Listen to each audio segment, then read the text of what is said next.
విష్ణు, అజయ్ మంచి స్నేహితులు. విష్ణుకు పుస్తకాలు అంటే చాలా ఇష్టం, తెలివైనవాడు. అజయ్ క్రీడలను ఇష్టపడేవాడు మరియు బలంగా ఉండేవాడు. వారు క్రికెట్ ఆడేవారు, పుస్తకాలు చదివేవారు మరియు రహస్యాలను పంచుకునేవారు. ఒకరోజు వాళ్ళ స్కూల్కి వసంత్ అనే కొత్త అబ్బాయి వచ్చాడు. అతను విష్ణు మరియు అజయ్లను ఎగతాళి చేసేవాడు. విష్ణు, అజయ్, వసంత్కి గుణపాఠం చెప్పాలనుకున్నారు. విష్ణు చాలా తెలివైనవాడు.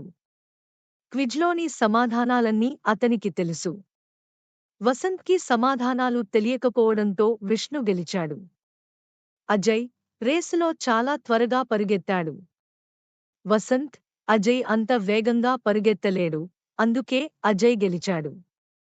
వసంత్ తన తప్పు తెలుసుకున్నాడు. అతను విష్ణు మరియు అజయ్తో స్నేహం చేశాడు. వసంత్ మంచి స్నేహితుడిగా ఉండడం నేర్చుకున్నాడు.